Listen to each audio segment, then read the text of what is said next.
The Trump administration has announced the remaining sanctions that were lifted as part of the 2015 Iran nuclear deal will be reimposed on Monday, one day before the midterms.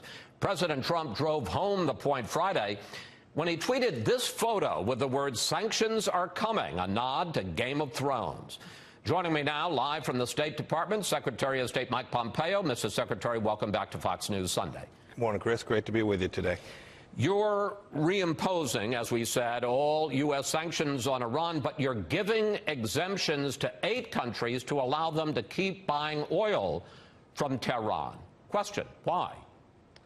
Well, Chris, the sanctions that will be reimposed tomorrow are the toughest sanctions ever put in place on the Islamic Republic of Iran. They're aimed at a singular purpose: denying the world's largest state sponsor of terror the capacity to do things like they did this past couple weeks, attempt an assassination campaign in the heart of Europe. These sanctions have already had an enormous impact. We've already reduced Iranian crude oil exports by over 1 million barrels per day. That number will fall farther. There's a handful of places where countries that have already made significant reductions in their crude oil exports need a little bit more time to get to zero, and we're going to provide that to them.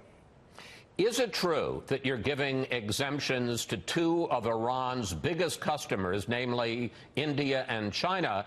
And do you have a firm commitment that within 6 months they will stop all oil purchases? Because there are a lot of experts who believe that India and China are never going to stop buying oil from Iran. There were a lot of experts, Chris, that said President Trump's policy wouldn't have any impact because it was just the United States and other countries weren't participating. And in fact, we have built an enormous coalition to keep this world safe and to deny Iran money. I am very confident that the sanctions that will be reimposed this Monday, not only the crude oil sanctions, but the financial sanctions that are being put in place by the Treasury Department and over 600 designations of individuals and companies in Iran, will have the intended effect to alter the Iranian regime's behavior. That's our expectation. It's the reason for President Trump's policy. But specifically, sir, do you have a firm commitment from India and China that they will stop all oil purchases from Iran in 6 months? Chris, watch what we do. Watch as we've already taken more crude oil off the market than any time in previous history. Watch the efforts that President Trump's policies have achieved. We've done all of this too, Chris, while making sure that American consumers don't suffer. We've got Brent crude at about the same price it was back in May when the president announced the withdrawal from the JCPOA. That's important for American consumers, and the march to zero continues. You're talking about how effective these reimposition of sanctions are, but as you well know, there are some people who are criticizing the sanctions you're reimposing and saying they're not tough enough. And let me put this up on the screen. Republican senators Cruz, Cotton, and Rubio plan to introduce legislation to cut off Iranian banks from the global financial network known as SWIFT. And a group called United Against Nuclear Iran tweeted this about your sanctions: "Whatever happened to maximum pressure? They caved big time." Mr. Secretary, your response. Chris, the president's policy of maximum pressure will be fully in place come tomorrow. Watch the Iranians. That's who really understands the importance and the impact of the efforts that we're undertaking. The rial has fallen to 140,000 rial to the dollar. Has had an enormous impact already. And we are working diligently to make sure we support the Iranian people and that we direct our activity towards ensuring that the Islamic Republic of Iran's malign behavior is changed. That's the goal, that's the mission, and that's what we will achieve on behalf of the president. But how do you respond, for instance, to the senators who are saying, look, we should have cut them off from SWIFT, which is this big financial clearinghouse?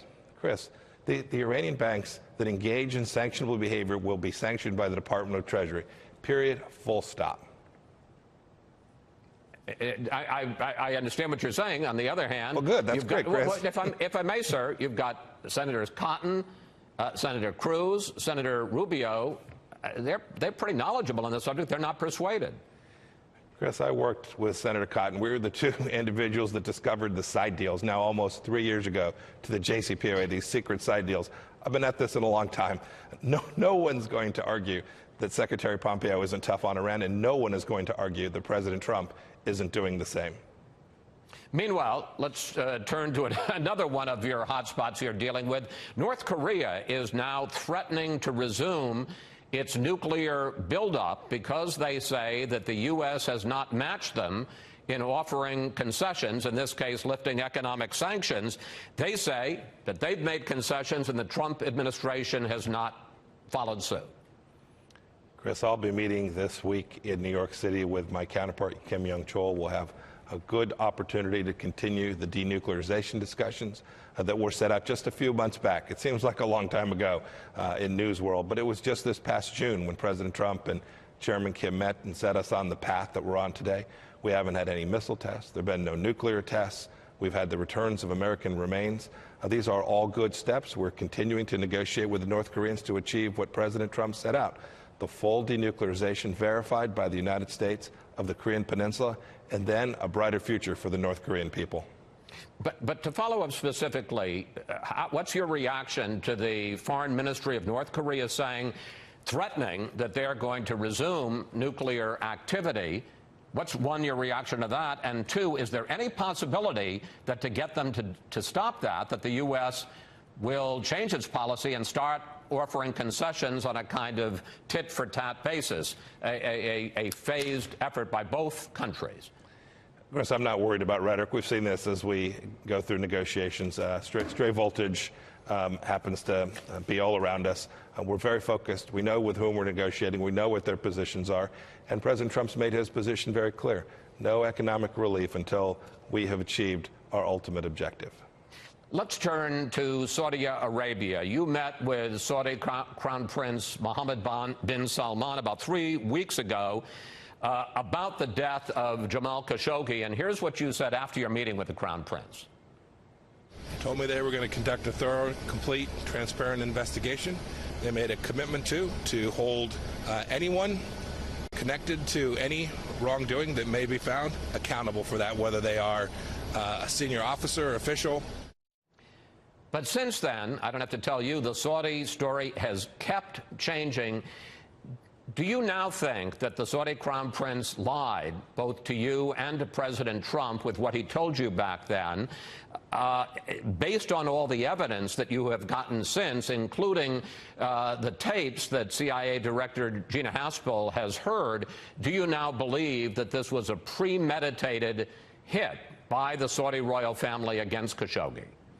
Well, Chris, the Saudis have acknowledged that this was a premeditated attack.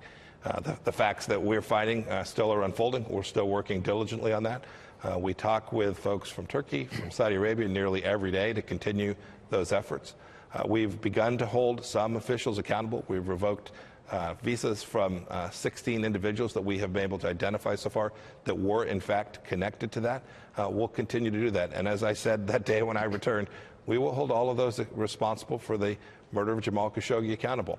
And we will do that, Chris, at the same time while ensuring that the strategic relationship between the United States and the Kingdom of Saudi Arabia, one that has a great impact on the issue we just spoke about, the capacity to deny the world's largest state sponsor of terror, the ability to threaten America and Israel, we will continue to work to maintain that important strategic relationship while holding accountable those responsible for this atrocious death. Meanwhile, you and Defense Secretary Mattis this week called for negotiations and a ceasefire within 30 days between the U.S.-backed Saudi forces and the rebels that are fighting in a war inside Yemen. There are reports that up to 16,000 Yemeni civilians have been killed in this conflict, and that around 14 million Yemenis are now on the brink, if not already, in famine conditions. Two questions. First of all, are you comfortable with the role that the U.S. has played in backing Saudi Arabia in this effort in Yemen? And secondly, if the humanitarian crisis is so urgent, why allow this to continue for another month, sir? Chris, we did make a statement this week, Secretary Mattis, and frankly, it's nothing new. We have been urging all the parties to come to the table and recognize that there's no military victory that can be achieved in Yemen. We've asked the Iranians to do that too, Chris. Much of the harm that is taking place there comes from the fact the Iranians continue to supply weapons and missiles to the Houthi rebels that are fighting there in Saudi Arabia. They are responsible for the starvation in Yemen as well. We want all the parties under Martin Griffiths of the UN to come to the table, negotiate a solution that ends the very difficult, tragic situation that's taking place in Yemen today. Secretary Pompeo, thank you. Thanks for your time. It's always good to talk with you, sir. Thank you, sir. Have a good day.